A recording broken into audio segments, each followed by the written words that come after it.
Salom hammaga. Hozir sizga bir nechta savol beraman. Xo'sh, so'nggi yillarda futbol nega zerikarli bo'lib qolgan? Nega avvalgidek emotsiyalar yo'qolib qolyapti? Nega gollar kam? To'g'ri, bu savollar istalgan insonga to'satdan berilsa o'ylantirib qo'yadi. Shu sabab bu mavzuda men juda ko'p izlandim. Hozir sizga savollarim javoblarini aytaman. Siz ham o'z mulohazalaringizni yig'ib turing va video oxirida izohlarda yozib qoldiring. Men esa adekvat yozilgan har bir izohni o'qib chiqaman va sizning kreativ izohingiz balkim keyingi kontentimiz g'oyasi bo'lishi mumkin. Like va obuna tugmasini bosib qo'ying, men esa boshladim. Nega hozir futbol avvalgidek qiziq emas degan savolga qismlarga bo'lib javob beramiz. Birinchi sabab, 20-asrning so'nggi choragidan taktik kurashlar avjiga chiqdi. 20-asrda futbol asosan hujum tamoyilida ishlagan.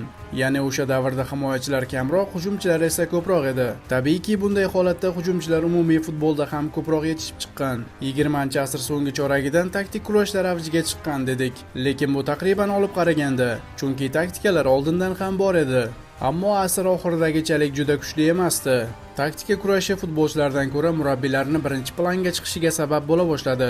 Masalan, biz Pele, Maradona, Baggio, Zico va hokazo yulduzlarni eshitganmiz, lekin murabbiylarni-chi? Yo'q, chunki u davrda murabbiylar asosiy ishni qilishmasdi. Taktik kurashlar avj olishi maydonning har bir pozitsiyasi uchun jangni boshladi. Bunday paytda endi avvalgidek hujumchilar ko'payish o'rniga har bir pozitsiya bo'ylab balans paydo bo'ldi. Bu esa himoyachilar hamda yarim himoyachilarning porlashiga zamin yaratadi. Murabbiylar esa soatlab o'yin rejasini tuza boshladi. O'yin boshqaruvi murabbiy zimmasiga tushgan ekan, natija ham uning bo'ynida bo'ladi. Shu sabab avvalgidek faqat hujum qilib emas, balkim golni urib olib himoyalanish, raqibni holdan toydirish ishlanmalari kuchaydi. Bu esa o'z-o'zidan sekin-asta yillar davomida gollar kamayishiga olib keldi.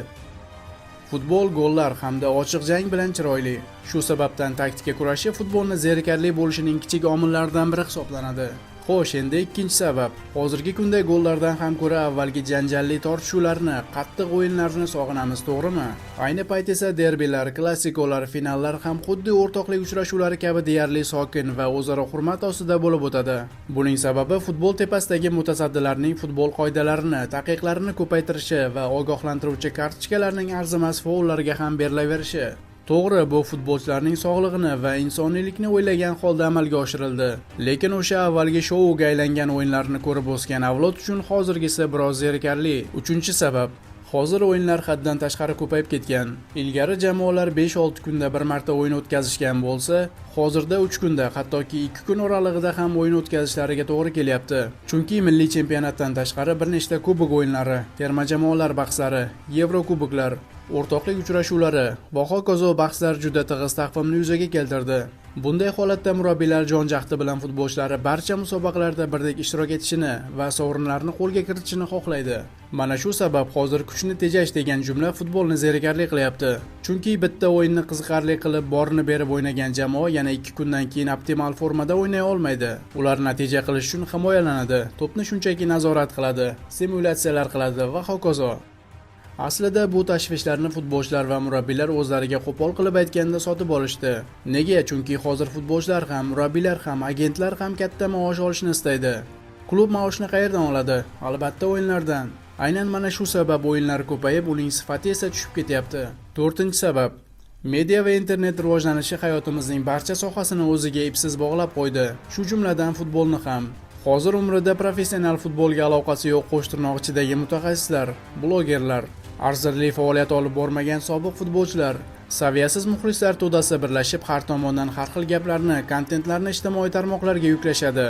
Inson psixologiyasi juda nozik. Kimdir bunga e'tibor bermaslikni uddalay oladi, ba'zilar esa yo'q. Hattoki 2025-yil Chempionlar Ligasi guruh bosqichida Liverpool hamda Real Madrid to'qnash kelganida, Liverpool murabbiyi Arne Slot bir kun oldin futbolchilarga internetga kirishni taqiqlagandi. Bu tabiiyki bosimdan qochish uchun. Ana endi taniqli futbolchi va murabbiylarning bu boradagi iqtiboslarini ham keltirsak.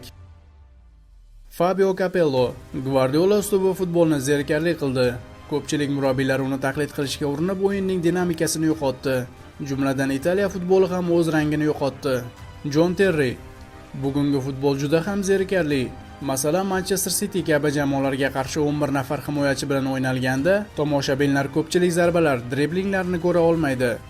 Pep Guardiola, ba'zilar mening futbolimni zerikarli deyishadi. Uzluksiz paslarga asoslangan o'yin sababli. Buni bilaman, lekin bu zamon talabi.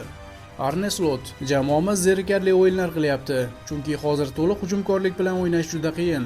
Jamie Carragher: xalqaro futbol ko'pincha futbol saviyasidan past, hech qanday hayajon, ko'plab gollar yo'q. Bu esa juda zerikarli. Johan Cruyff: natijalar sifatsiz bo'lsa, bu zerikarli. Faqat natija uchun o'ynash esa futbolning ruhini o'ldiradi. Yuqoridagi sabablar qatoriga VAR tizimining kirib kelishi, murabbiylarning futbolchilarga biz bilmagan bosimlarni ham kiritsak bo'ladi.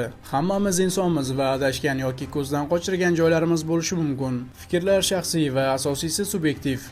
Siz futbol zerikarli bo'lib qolishiga yana qanday omillar sabab bo'layotganini yozib qoldiring va video foydali bo'lgan bo'lsa, mehnatimizni qadrlagan holda like va obuna tugmasini bosib qo'ysangiz, bu bizga bundanda qiziqarli videolarni qilishimizga eng katta motivatsiya bo'ladi.